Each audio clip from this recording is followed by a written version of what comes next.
Hi, welcome back to Dungeon Master Design Discussion. I'm Daniel. I'm Scott. Tonight we are going to talk about uh, my Origins character creation system. Yes. This started initially even before Tasha's came out. I think after some of the UA stuff was published, I started my brain thinking, and I did a stream where I sort of did my brainstorming of this idea. It is thankfully lost to the mist of time and purging of Twitch data files. I don't even think I have it on my hard drive. It wasn't very good. But the idea was sound. The stream was not very good, but the idea was sound. In fact, the campaign we were playing Sunday nights, we actually used this for the character creation system. So, with that, let's get into it. Sorry about that. So, this gets rid of all of the ability score improvements from your race. It gets rid of all proficiencies from your race. So the first part of this write-up is basically an overview of the racial abilities, sans, all that stuff. For some of the races, I had to add stuff in. So this is a step beyond what the UAs and Tasha's did. Yes. So what was it that prompted you to do this additional step? You mean with rewriting the races, or just the whole design concept? The whole design. Like, what was it that? So there was a lot of debate going on about whether or not sort of the racial ideas and what goes into the race design in 5th edition. Okay. And like so many, I was like, okay, yeah, whatever. I understood that these were archetypes. Right. But the game was not exactly shipped with the ability for players and DMs to comfortably throw it out. You would be pretty hard pressed if a player showed up to your table with a character and you said, well, no, because dwarves aren't like that in my world. Or something to that effect. Okay. And now the design is moving away from inherent racial abilities, as it were. So this was my attempt to fill in that space in a way that made sense to me. And the primary means that I think of that shape a person's environment, like how their environment shapes them, is geographic and cultural. Okay. So those are the first two big areas that you start with. And then the next is your economic situation. Gotcha. And that's why that's the second half. Okay. The first draft of this had an extra skill in play. And I didn't know if that was balanced or not. I mean, I think it could go either way. Because one thing that this system does is it takes out the background feature. Right. So, And I've been toying with the idea of adding that in, but I don't know where to do that or exactly how. Because of the way that I designed everything, right. it's kind of clunky to try to fit it in. But I also don't think that losing the feature is particularly important. Yeah, a lot of them were overlooked. Yeah. A lot of times it gets overlooked. I mean, just this campaign in Critical Role, only one of the players used a background feature, and not since 5th level. Yeah. And that was Marisha as Bo. Never mind the effort that Matt put in to design some of their custom backgrounds. Because some of them, like Jester. You could argue that Liam used his in being able to identify certain things about different Volstrucker. But it was more just given to him than him asking for it via his. You know what I mean? Yeah. But you could argue that his was in play. It was just more I think that's given just than... Well, that's just your character's backstory coming into play. Yeah. And you saying this would make... Would this not make sense for my character to know, or whatever? Yeah. And that doesn't require a feature. Right. But, well, I mean, the feature is that you know how to contact them. And he didn't know how to contact Astrid and Anne, you know. Yeah. So, I mean, I'm not disagreeing with you, but I'm saying it could be argued. Fair. So that gives us 2 out of 7. Yes. That actually used a feature. Yes. Yeah. Okay. Oh. I was going to say 3 because in the very, very beginning, it was pre-5th level. When they were going after the Devil Toad, Ford uses Sailor feature to get them passage on the ship to the island.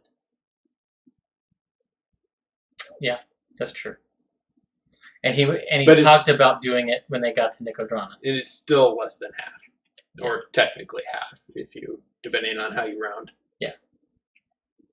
But and also still before 5th level. Yes. No. Like I said, I'm not disagreeing with you, but arguments can be made. Yeah. So I don't... And that was one of the reasons why in the first draft I put that extra skill in. Mm-hmm. Was to blunt that. Yeah. But I was like, let's see if it's good enough without it. So that's why we're using the non-extra on Sunday. Right. Yeah. Like, I try to use my background features because I know it's not used much, but even I don't use it as often as I could. Yeah. Yeah, exactly. So I guess I will highlight the major differences that I had to do for the races. Yeah. As we maybe just go over some of the bigger changes, because, I mean, most of them are just giving them abilities that they had. Right. But for dwarves, instead of the proficiency with a artisan, like smiths, masons, or maybe it's just smiths and masons tools. I think it's mason or tinkers. Anyway, I gave them an ability called Craftsman's Hand-Eye, and they just get an extra D4 on artisan tool tests. Okay. So that's a lot of these are like the Vettelkin then. Yes. Whereas they had the select skills that they could pick or tools to get the plus D4 on all the time. You're giving it to them specifically with what their racial cultural things were. Yeah, with what they're sort of good at. Yeah. Because a lot of the choices that I made here, I tried to keep it to. Well, in my initial thought process, it was sort of genetics only. Yeah. But aspects like natural magic, natural spellcast, innate spellcasting, and specifically halfling's lucky. Yeah. I sort of hit a wall in that headspace of making it only genetic. But you helped me think about it as sort of cosmic, Yeah. as well as genetic. Cosmically aligned. Yeah. So, and that's why, like, dwarves have always been depicted as being crafty. Yeah. They're craftsmen because of the Edda, Svartalheim, and all that stuff. So, like, I don't. That's one of the reasons why I did it this way with the artisan tools bonus. Hill dwarf is the same as hill dwarf. Mountain dwarf, and I don't even know if this is a good one or not, but we use encumbrance in our games, so it's kind of a big deal in our games. But the feature I title Cloak of the Earth, and it allows them to ignore armor for encumbrance, or the strength requirement for armor. Right, which I don't know why you would choose that one, because if you don't have the strength requirement, do you really want to have that much weight? Because if it's ore, I can ignore the strength requirement, but I'm probably not. If I'm ignoring the strength requirement, I'm probably not strong enough to carry it around. If you're not using encumbrance, right, the rules is strength requirement. Yeah. So that's why that's there. Right. So if you're not using encumbrance, you can ignore the strength requirements, because that's how, with carrying capacity, the game gets around that. And that's to the idea that keeps it close to the mountain dwarf weapon and armor proficiencies, without being a armor proficiency. Right. It's just a bonus for wearing armor and heavier stuff. Elves were a big change because elves got several proficiencies. Yes. And so there was a big design change. Keen senses, again, it's that plus 1d4 on perception tests, and plus 2 to passive perception. Yep. Fey Ancestry remains unchanged. Trance remains unchanged. However, I did away with, because High Elf only gets weapon proficiencies. Mm-hmm. Really? Yeah. Weapon proficiencies and a cantrip. Yeah. So I just decided to lean into the magical aspect, especially because there's the High Elf magic from in Tasha's. Yep. Xanathar. So I just said, you know what? In this one, that's it. High Elf magic. They get to choose a cantrip from the wizard spell list. At 3rd level, they get to choose a 1st level enchantment or illusion spell from the wizard list. And at 5th level, a 2nd level enchantment or illusion spell. Yep. And intelligence is their spellcasting ability. Right. Wood Elf, I kept the same. But when we were doing show prep, you asked me, why does the half elf Wood Elf hit magic, but not the Wood Elf? Yeah. So I was like, yeah, that's a good point. And it was laziness on my part. I liked the fleet of foot and the natural camouflage, and I didn't want to have to design extra elf magic. Although Wood Elf does sort of write itself. Yeah. But But anyway, Wood Elf magic, if you wanted to do that. So it's either fleet of foot and natural camouflage or the Wood Elf magic. Right. Which is the Druidcraft cantrip, cast Longstrider as a 2nd level spell, once per long rest, or Pass Without Trace, once per long rest, and Wisdom is your spellcasting ability. Yeah, and I like that it's as a 2nd level, because what I picture when you were writing this out is, wood elves being, different cities in the woods and stuff, having runners, messengers, and having a pair of them. And so one casts it on the 2, and they go, and then when it wears off, the other one casts it on the 2. Yeah. Or for the trip there and the trip back, depending on the distance. And just, I saw that as, they send a pair of runners to the next city. Yeah. So. I hadn't thought about that, but that is an excellent world-building ramification of this change. Yeah, that's just what I envisioned culturally for the Wood Elves when you were doing this magic bit for them. Yeah. Drow is unchanged.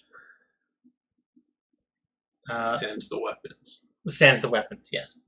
Because again, no weapon, armor, skill, proficiencies from your race. Halfling, no change at all. Humans, this was a rough one, design-wise, because if you don't give humans something, then they get nothing. Yeah. Especially when you're taking away the ability modifiers. Yes. And I like the variant human. Yeah. So I sort of had to try to think of a way to keep that idea and keep it for balance. So I surmised that humans are just rapid learners.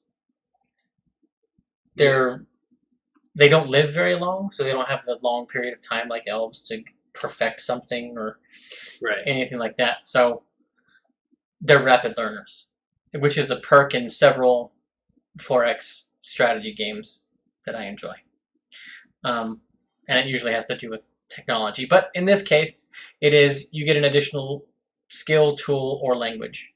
And you get to subtract your intelligence score from learning times. Okay. For skills, it's 250 days. And for tools, it's 30 days.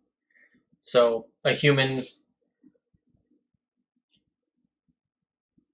fairly intelligent human, in theory, could pick up a new tool in 15 days.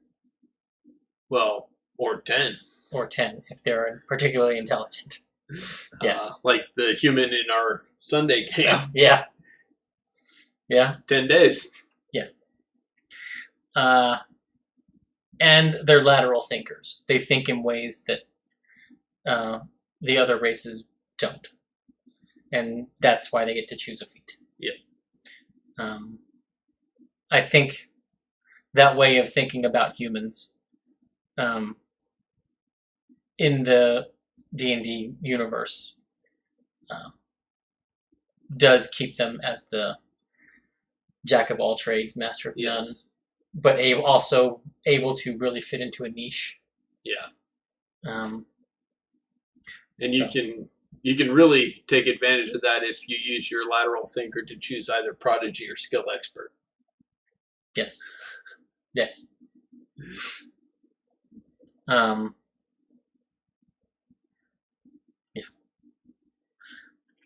Dragonborn, no change. Don't really have to. Well, now, with the Dragonborn, at least with the Dragonborn in this current campaign, you did allow them to use the UA version of the breath weapon. Yes.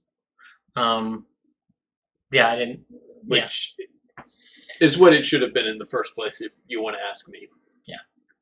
You can use it as one of your attacks. It does D8s instead of D6s. Scales as a cantrip. Yeah. And your proficiency bonus number of times a day. Yeah. For the recharge effect. Yeah.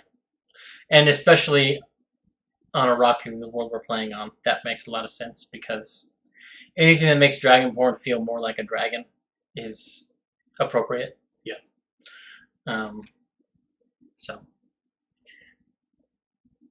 Gnomes, not much change, except for the rock gnome. Instead of their maker ability, they just this may be the same actually. Progressing twice as fast when crafting small items. So anything that weighs less than 2 pounds. Normally for a mundane items, it's 5 gold a day. So for a rock gnome, it would be 10 gold a day. Which means basically for any small item, they're going to finish in a day. Gotcha. And then mechanically minded is changed slightly. Instead of doubling their proficiency on history or arcana, they just get 1d4 bonus for any magic, alchemical, technological item to use or identify. Right. So slightly more narrow on the bonus when the D4 comes in. Half elf was another sort of quandary in this design process because it was a question of how do you marry now the elven magic with the human skill and feat. And I had some consternation until I hit on the fact that, oh, you could essentially give them Magic Initiate as a feat, but they don't get to choose the spells, or their choice is narrowed. Yeah. So that's where half-elf spellcasting came from. High Elf Ancestry is the wizard cantrip and a first-level enchantment or illusion spell. Wood Elf is Druidcraft and Longstrider. Or Natural Camouflage, because this came about from our talk during show prep. Right. You were like, well, why does this not... Yeah. Why do these not match? I was like, okay, that's fair. And Drow, the half Drow, Dancing Lights, and Fairy Fire. Right. And then they have bilingual, which I think fits. Yeah, definitely. And I like it because, and as we were pointing out when you initially told me it's the Magic Initiate feat, and I was like, but Magic Initiate has 2 cantrips. But it's basically you're giving them 2 watered down feats. Because you're giving them Magic Initiate sans 1 cantrip, and you're giving them Linguist sans 1 language. Yeah. So yeah, in a lot of ways they are getting basically both. Yeah. But also not as good as both. Yes. And I know there's a lot of people who hate half elves. So I don't know. I don't know if this is better or worse. It's arguably worse, but there you go. Half orc, no changes, except that there's no intimidating presence. They don't get intimidation as a skill. Right. And I didn't feel that giving them a bonus to intimidation worked the same as, like, for the elves' keen senses. Like, there's nothing inherent, like, do half-orcs produce pheromones that orcs don't? Yeah. That, like, that intimidation thing, arguably more than almost any other racial ability, seems racially profiled. Fair. Like, they're intimidating because they're a half-orc. Because they're like... Yeah. So, yeah. And the savage attacks and the relentless endurance, to me, speaks to sort of the Klingon Brock hole, or like their adrenal system is just super active. Okay. So they can get that extra oomph behind a hit, or when they get knocked down, they get back up again. Right. It's, I see it along the same lines, but like War for his son, Alexander, right? Yeah. Who lived with humans and got bullied. Yeah. And had to learn to fight too, Exactly. Tiefling, I don't think there's any change. They get the Hellish Resistance and Infernal Legacy. Yeah. With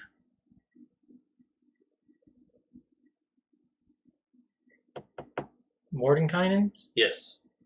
I think that's the one. Well, I think it's also in Sword Coast, but Mordenkainen. Sword Coast gives you the Silver Tongue, which changes the spells, or you can swap the magic out for wings in Sword Coast. Yeah. And Mordenkainen's gives you the specific subraces that change your ability modifiers and your magic ability. Right. Magic so in those cases, you would just keep the spells and not the ASIs. Don't matter.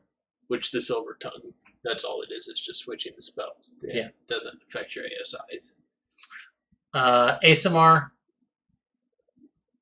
Doesn't change anything. Celestial resist healing hands, light bearer, and then each of the different types is basically just bonus damage. Yeah.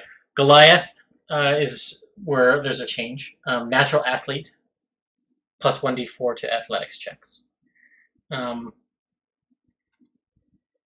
I kind of like the bonus die to the skills because it enables a member of that race to not be proficient but still be somewhat competent. Yeah. Or occasionally competent.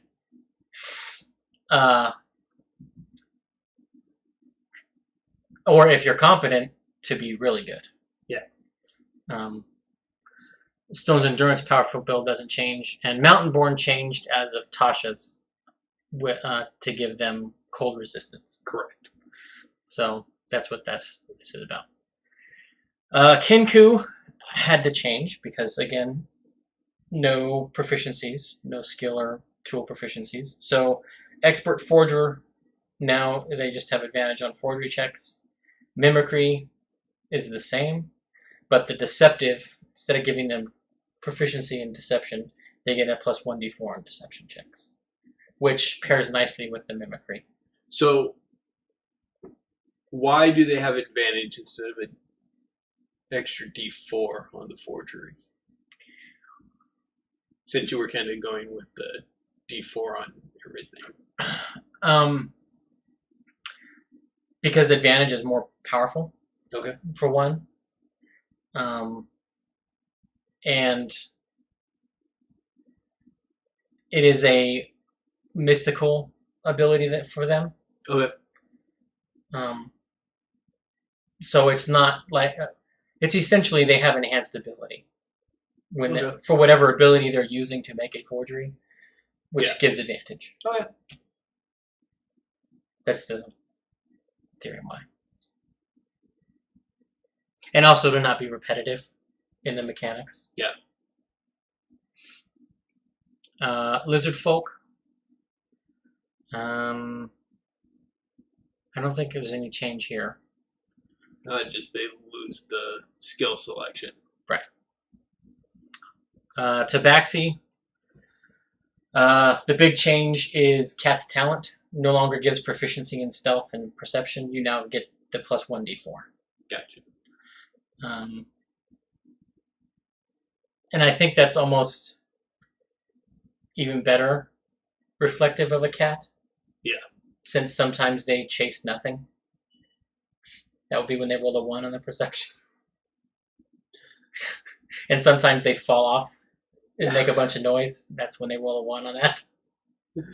Fair enough. I like to think my cats are guarding me against evil spirits when they run around the room chasing nothing. That's what the Egyptians believed. I subscribe to that. Triton,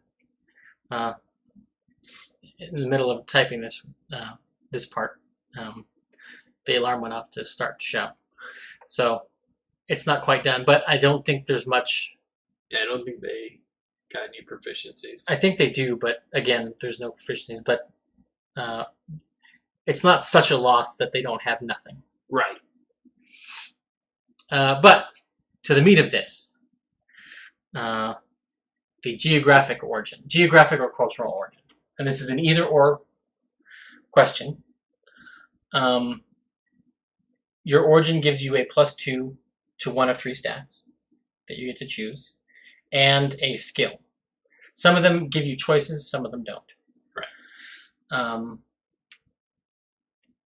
And then you get a +1 to put wherever you want. So much like the rules in Tasha's for creating your own race, where you get a +2 in one, +1 in another. It's just keeping it equal. Cultural backgrounds give you extra proficiencies, tool proficiencies specifically, tool or weapon or armor proficiencies. But it's at the cost of a taboo. If you violate the taboo, you have to succeed in a charisma saving throw, DC 13. If you fail, you have disadvantage on attack rolls, saving throws, and ability checks until you finish a long rest. I think that's punishing enough to get the point across without making it longer lasting. Yeah. Because you could also just easily have said you have disadvantage on everything until you succeed on the check. Yeah. And that to me is too punishing, especially if a character has a low charisma save. Yeah. So just one day of remorse and shame is what you will suffer. But the geographic origins, where this began and where my brainstorming stream covered. This is as far as it went. And all of these terrains are terrains that the Monster Manual DMG separates monsters into. Yeah. Which is how I decided to keep it simple. And to keep it like, yes, there are boreal forests. There are Arctic forests. There are gray shades of gray within each of these, and there are overlaps of the terrain. But that's where you could choose either, and it makes sense rather than exactly. So the Arctic, and these attributes are in order of, in my mind, most common to least common. Okay. So Arctic is Constitution, Strength, and then Wisdom, and then you get to choose Athletics or Survival. Coastal and River, Strength, Charisma, or Intelligence, and then Persuasion or Performance. This is the idea of coastal and river people tend to be trading. Yeah. There's lots of movement. And coastal and river are, because it's near a body of water, it's where civilizations pop up. Exactly. Desert, Constitution, Wisdom, and Dex. And survival is the skill. Yep. Because without survival trained in a desert, you will die. More than likely. Forest, Wisdom, Dex, or Strength. And animal handling. For those of you who want to make a Disney princess. I mean, I guess. I hadn't thought of that, but yeah. Grasslands, Wisdom, Dex, or Strength. Okay. And Perception is the skill. Yep. You got to be able to spot the tiger from the waving reeds. Exactly. Hills, Dexterity, Strength, or Con, and Acrobatics. And the reason why I did Acrobatics instead of Athletics is because a hilly terrain in hills, you might be more willing just to roll down the other side. Right. Yeah. Well, that, and it's not as difficult to climb. Right. As a mountain region. Correct. Yeah. Speaking of mountains, Strength, Con, or Charisma, and Athletics. So why charisma? I knew you were going to ask that. And the reason why charisma is several reasons. The funny one is yodeling, or the whistle and click languages of the Andes. Okay. That communication over distance. Yeah. Also,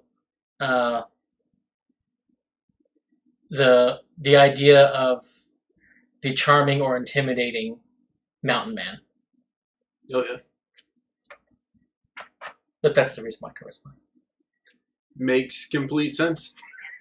I just thought it was worth the question. Swamp, Charisma, Intelligence, or Constitution, and Nature as the skill. Okay. Nature because being able to identify the difference between one plant and another can mean life and death in a swamp. Yes.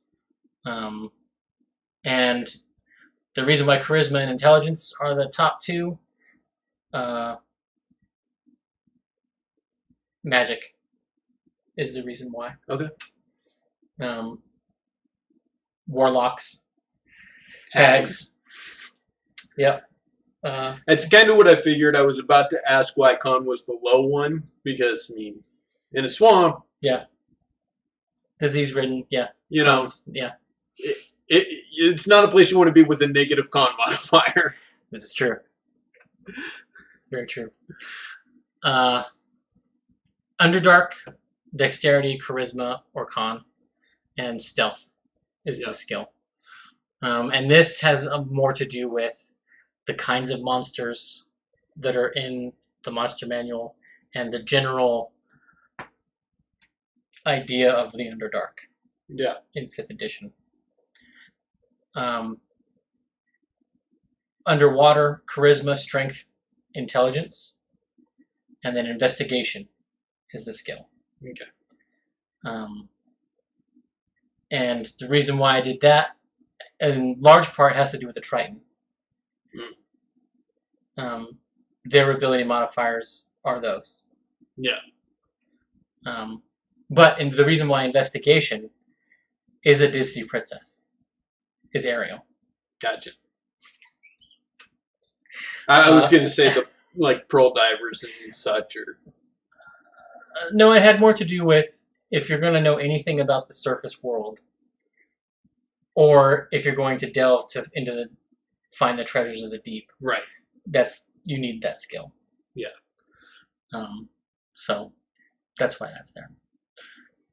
Urban, intelligence, charisma, or dex, and one of the following arcana, history, or religion.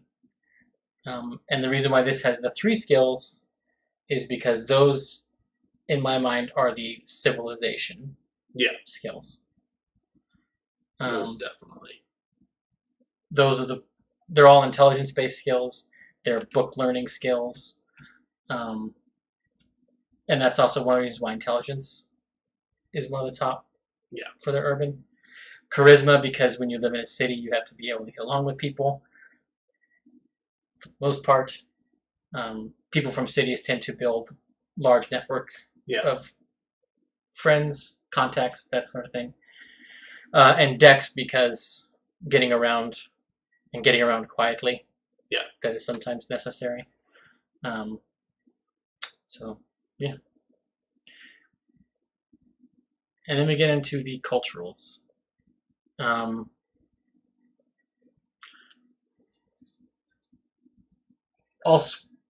burn through a few of these quickly, just to give you the idea, a kind of an idea. If you have any ones in particular you want me to stop at, say something.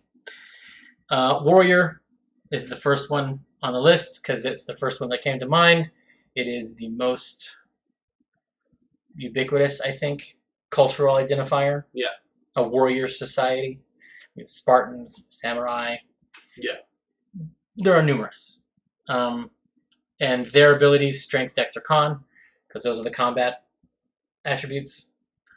They get intimidation as their skill. And then they have a long list of proficiencies here. Longer than anyone else. And there's a reason for that. But they get light, medium, armor, and shields. 4 simple or martial weapons or exotic weapons that are important to the culture. My example here is the wakizashi, the katana, yari, and yumi. Right. Short sword, long sword, spear, longbow. Their taboo is not engaging in combat for a week. Now, the reason they have this long list of armor and weapon proficiencies is if you are going to be from a warrior culture and you choose a martial class, they would mean basically nothing to you. And if you are from a warrior culture and you don't choose a martial class, how did you survive without knowing this stuff? Yeah. And it's not hugely game breaking because every racial proficiency, like any race that gave weapon proficiencies, it's 4. Yeah. The dwarves and the elves, it's all 4 weapons. And light, medium armor, and shields. Medium armor and shields tend to go together. Yeah. In all cases. There's a few where they are not together. Very few. But even the feats, if you take the feat that gives you medium proficiency, you get shields. Exactly. So I consider the armor 1 proficiency and the weapons another. Yeah. For that reason. So while there might be it's a long list, it's not actually hugely different. Right.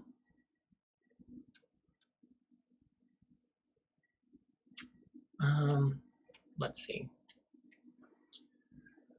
Nomadic is a fun one. Yeah. Strength, con, or wisdom.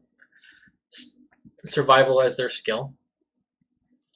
Light, medium armor, and shields, and either carpenter's tools or leatherworking tools. So this is the 2 tool proficiencies are shelter proficiencies. Right. So basically, do you live in a wood structure or a pelt structure? Is how I think about it. But the taboo, carrying more than 10 times your strength in pounds, or 20 for powerful build. Yeah. This taboo is largely informed by my players' real interactions with encumbrance. They do not want to lose that 10 feet of speed. Yeah, I was always assuming that this was due to like the Mongols or well, that too. Native Americans. Nomadic people tend to travel light. Yes. But the reason why that's the specific number is because of you guys. Yeah, I'm the biggest stickler on that in our group. I don't even put the higher encumbrance ratings. I'm just like, it's this because I'm not going above that. But I tend to like to play the more mobile characters as well. Yeah.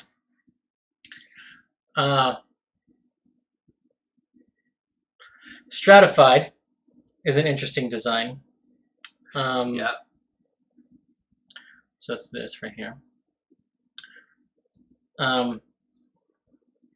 Low cast and high cast get 2 different choices of abilities. Low cast, strength, dex, and con. High cast, intelligence, wisdom, or charisma. And both casts get insight, and for different reasons. Yes. The high cast want to know if the low cast is trying to steal from them, and the low cast want to know if the high cast is going to beat them for no reason. They each also get 2 common languages. In caste societies, slave societies, multilingual is often a necessity. Yeah. Because it's usually not your culture you're subjugating. Yeah. Or being subjugated by. Yeah.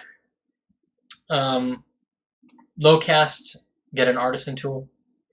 High caste, they get a gaming set or musical instrument. Because you have a lot of leisure time. Yeah. Because the low caste is doing all the work.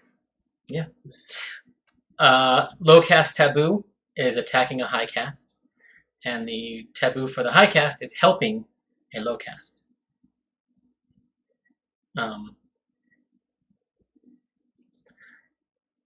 That's the only one where it's split like that. Yeah.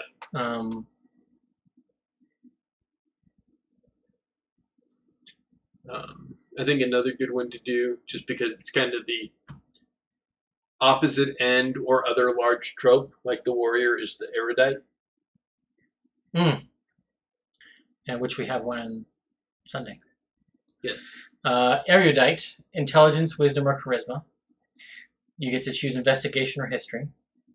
And 2 of the following tools: alchemist supplies, calligrapher supplies, jeweler's tools, tinker's tools, herbalism kit, navigator's tools, or a gaming set. Yep. And the taboo is ignoring a mystery or not following a clue. Yep. Yeah. This is the sort of the armchair philosopher type people. Yeah. And also one of my favorite ones that I did is the nonconformist. Yes. Dex, wisdom, or charisma. And this is because these are important skills if you are hiding, skirting the outside of society. Or demagoguing. Or demagoguing, yep. Deception is the skill. And 2 of the following, they get choose from calligrapher's supplies, painter's supplies, disguise kit, forgery kit, poisoner's kit, thieves' tools, or a gaming set. And their taboo is working within the system.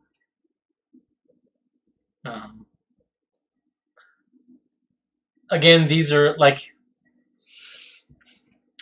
when I decided to do the cultural backgrounds, it was largely like I didn't want to name a particular culture Right. in anything, and I wanted it to be flexible enough, and also to be able to include subcultures, because it has to do with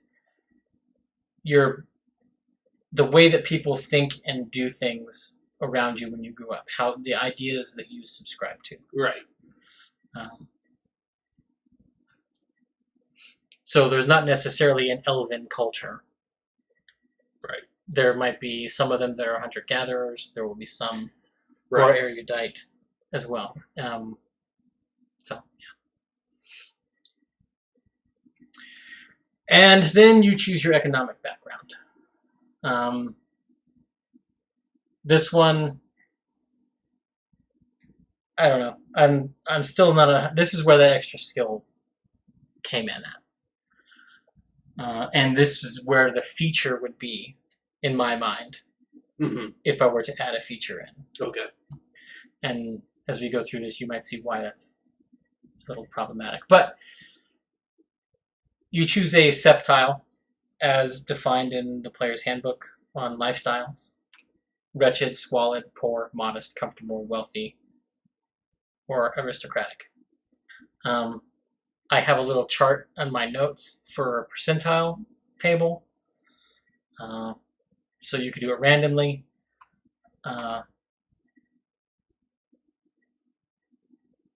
Aristocratic is the only one that's problematic for people just to choose.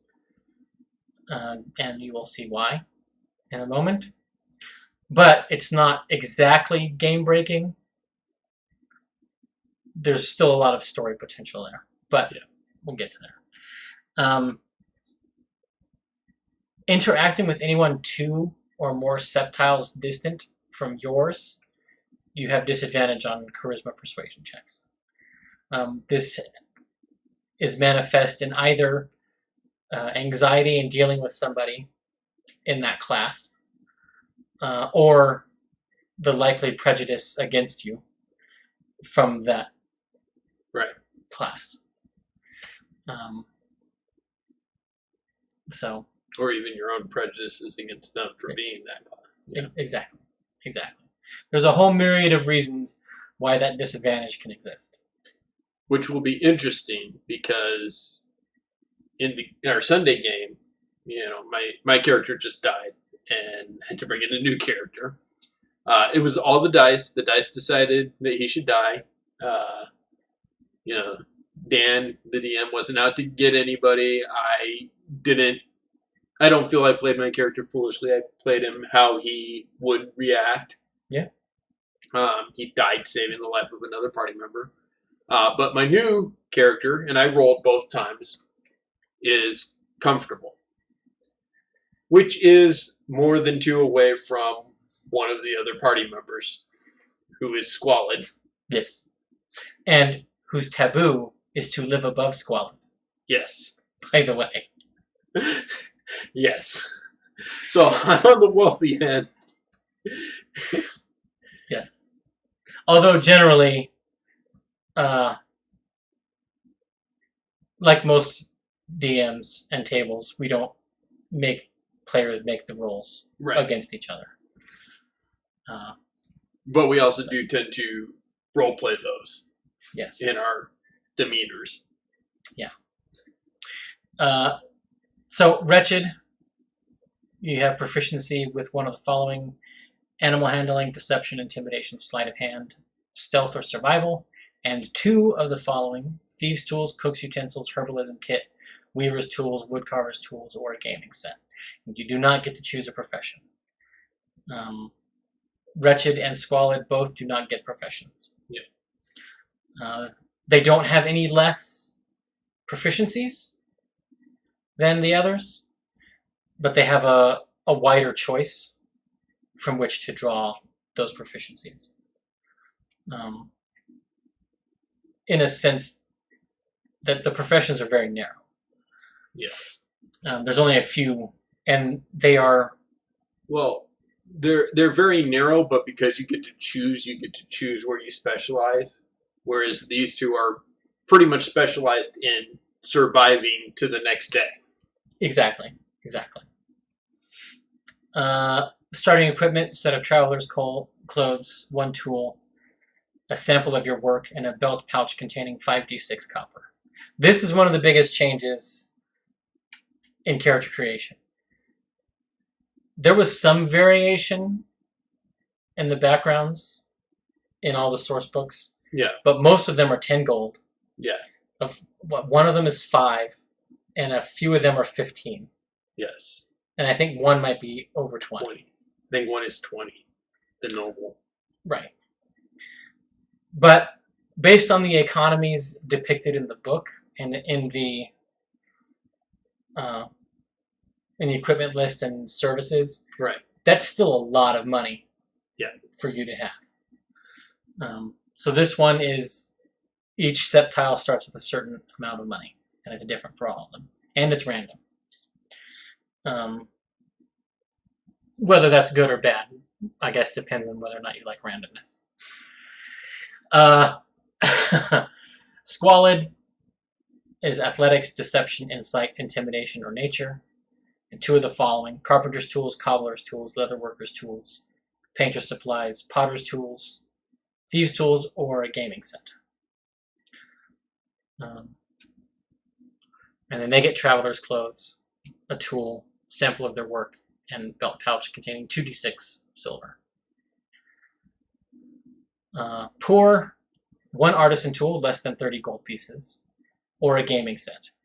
And you get to choose a profession. One of the reasons why these are set up the way that they are is the proficiency that you gain here, the tool proficiency, represents a hobby. Yeah. It's not your source of income. Correct. It can supplement your income. Yeah. It can be in tandem with, but it's largely, this is what you do for fun.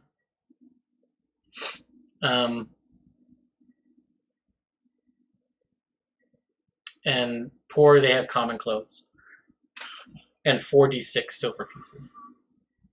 Modest, 1 artisan tool or gaming set or musical instrument or a vehicle, land or water, and you get to choose a profession. They have common clothes, your profession's equipment, and a belt pouch with 2d6 gold pieces. This is closest to the starting character. Yes. This is the range where you're going to have 7 will be the average. Yeah. But yeah. Comfortable, proficient with 1 of the following: a gaming set or a musical instrument or a non-artisan tool. This is a recent change. Sorry. Yeah. No.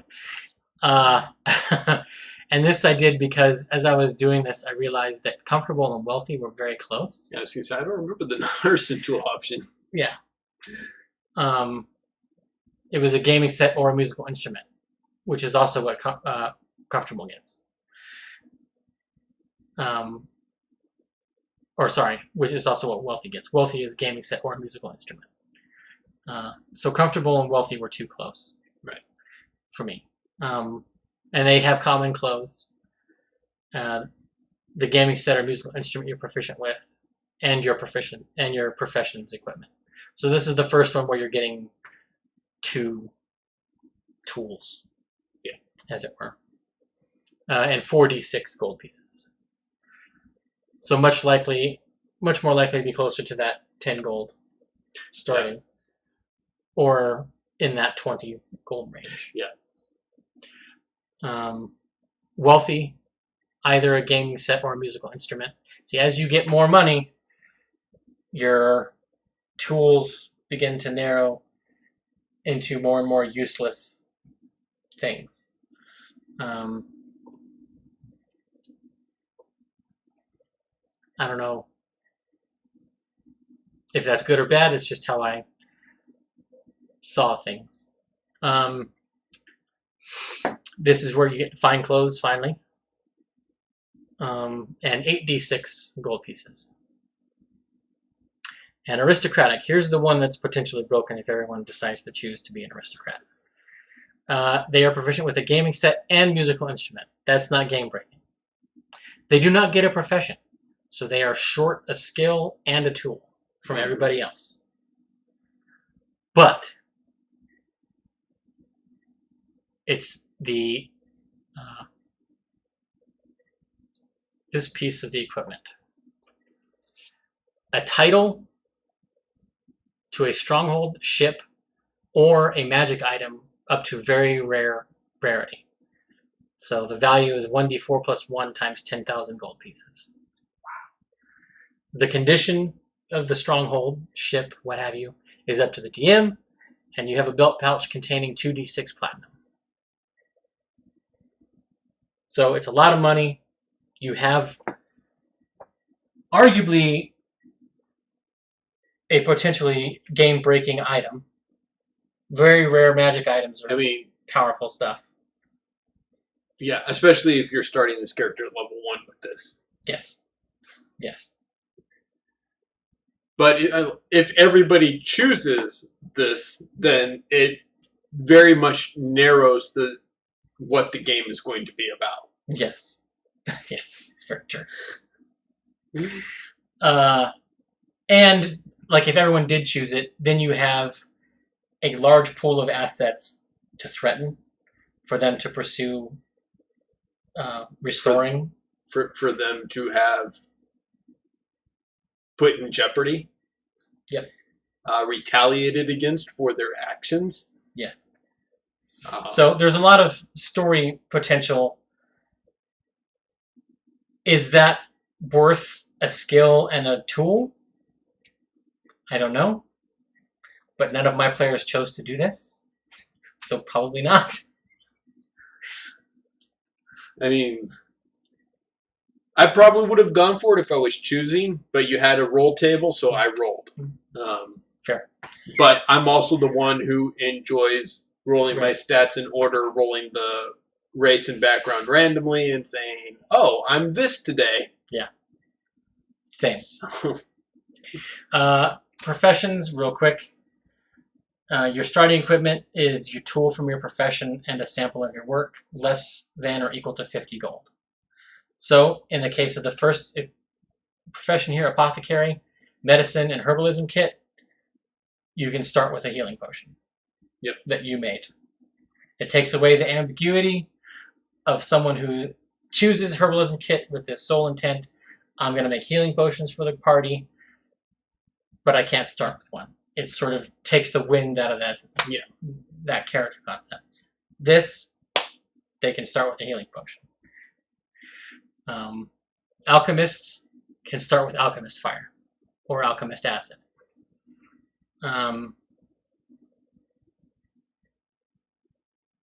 Trying to think if there's any.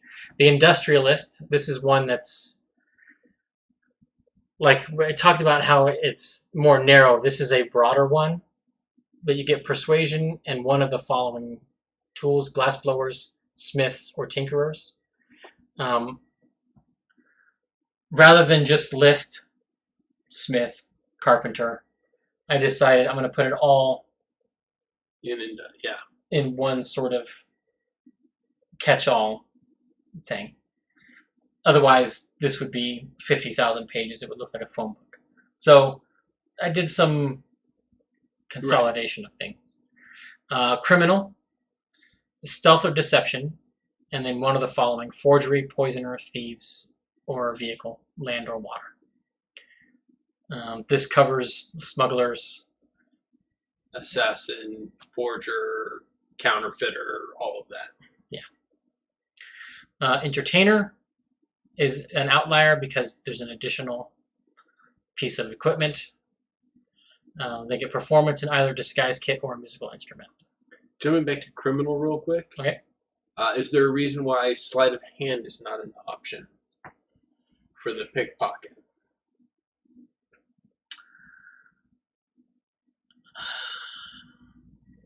Mostly because I consider that to be more roguish. Okay.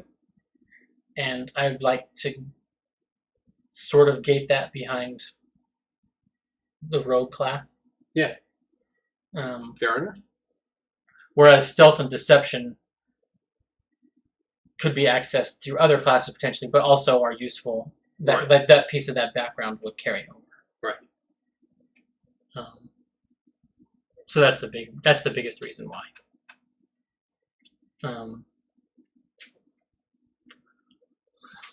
Transit, transport. This one was, as I was doing these, I was like, okay, sectors of the economy, was sort of where my brain was at, and there really isn't a background in the Player's Handbook or any book that deals with people taking stuff from here to there.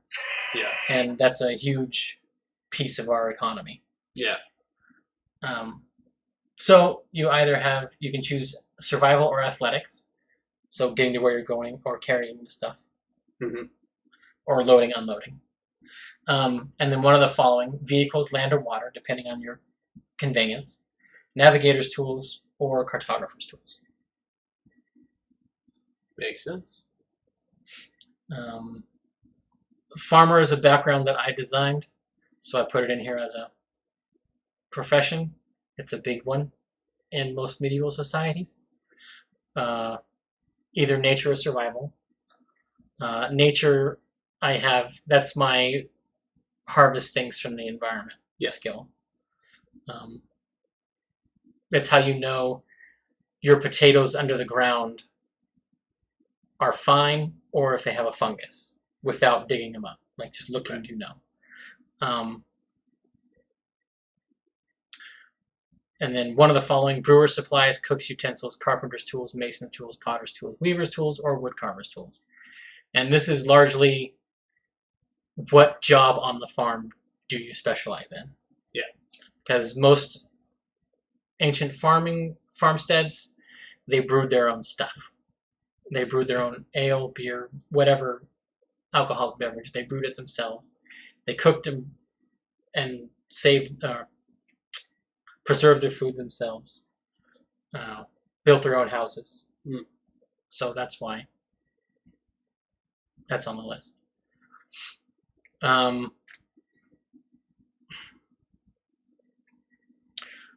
Charlatan. Also one of the reasons why sleight of hand is not on the criminal. Deception or sleight of hand, and either disguise or forgery kit. And I can see with you having the designation between criminal and charlatan that pickpocket would be more into a charlatan. Yeah. Because that's the one where you got to tack your way out of it when you get caught. Yeah. Yeah. And then I have innkeep and tavern keep.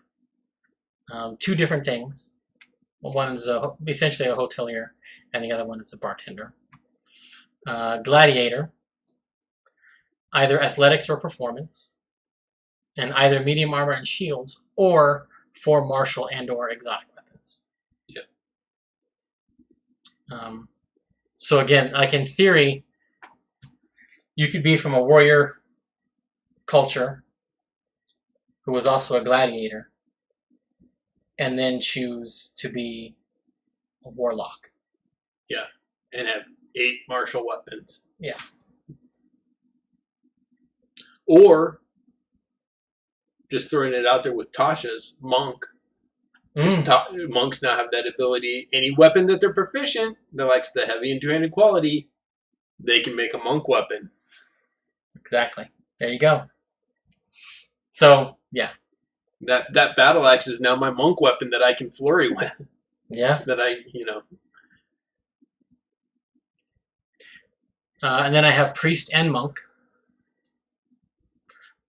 For priest, it's religion or persuasion.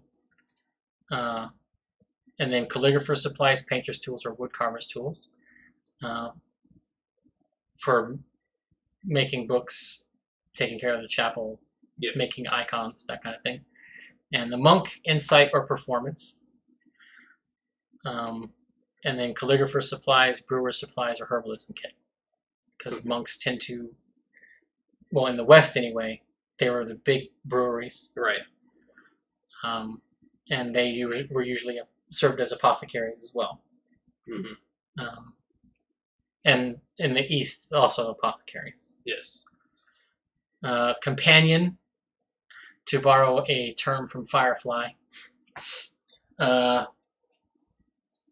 Either acrobatics or insight, and one of the following: weaver's tools, disguise kit, or a musical instrument. Very nice.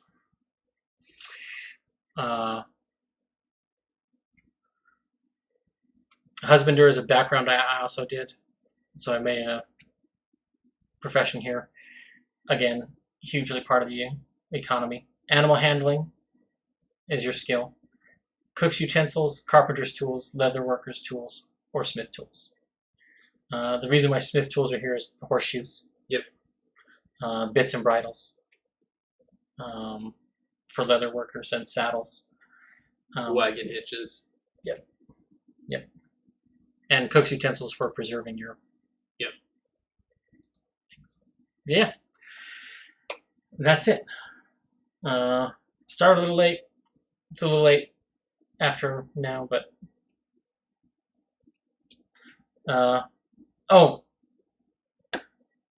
No languages given also. Yes.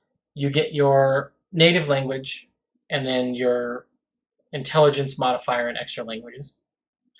Unless one of the backgrounds gives you one extra language, and a couple of them do. And then the final touch is you detail 3 plus your charisma modifier in people that you know. Right. But only your wisdom modifier can you tell the DM, those are my allies. 100%. 100%, yeah. These two especially, my players have enjoyed. Yes, I enjoyed it. My first character that died had a charisma bonus of 1, so he got 4 contacts. However, he had a wisdom of 19, so he knew all of them were totally 100% his allies. Yeah. My new character also has a +1, a 13 charisma, so he gets 4 contacts, but only has a 12 wisdom. So he only knows for sure that one of them is 100% there for him. So I'm going to enjoy that. Yeah. And you get to make 2 new NPCs. Yeah. And I did it that way so that the player has some control over the ambiguity that I, as the DM, get to play with. And I think more than the bond or the flaw, who you know and how you relate to them, I think grounds you much stronger in the world. Yeah, definitely. It bonds you. It allows you to, like a lot of us, 2 people each had a common, so that connects us at the beginning. Yeah, you can make friend-to-friend network contacts so that maybe the players don't want to start knowing each other. It allows you to make these connections. Yes. Without having to resort to, you meet in a tavern. You're all on a barge. You're all on a... Yeah. And then, like you said, it just grounds you to the world. It gives you the sense of agency as the player that I have a part in this world. Yeah. Because I know people in this world. And then if those NPCs show up for whatever reason, you get excited. It's like, this is I know that guy. Yeah. It's a lot of fun. For me also as the DM, having your players be able to create the NPCs to create some of that and have a mechanical reason for it helps immensely. Yeah. Like, one of the things we did one time was a gauntlet. Everyone made 4 characters in a particular way. They were less than heroic. They only rolled 3d6 for each attribute in a row. And whoever survived the initial encounter, the initial adventure, they got to choose one of those survivors to play as. Yes. And everybody else became NPCs. And That survived. yes. Because there was definitely a few that did not survive. Yes. And one player, I think, lost 3 Yeah, people. he only had one choice. Yeah. But the fun thing about that was they all knew something about all of those characters, and they had the shared trauma of that adventure that they could connect with. Yeah. And not all of them were friendly. No, most definitely not. Even when we as the players were controlling them, not all of them. And I took their cues from their initial performance of the characters. And that was just a lot of fun for you guys to occasionally run into them, for them to be frenemies. Yeah. That was the neat thing, because even though some of them were obviously evil, up to no good, there was still a bond there. Yeah. And there was still the, let's see what they know. Let's go to this person, exactly. Because we've been through this together. Yeah. So the detailing 3+ charisma mod gets some of that. Yeah. As well. And Alex was excited by the fact that multiple of his attributes were important now during character creation. Yeah. So intelligence for languages, charisma for friends, and wisdom to know whose allies were. Who's really your friends. Yeah. So, yeah. I'd like to know what you guys think. And we will be discussing the Battle Royale, and we will also be here analyzing the Exandria Unlimited. Thank you. Yes. Yeah.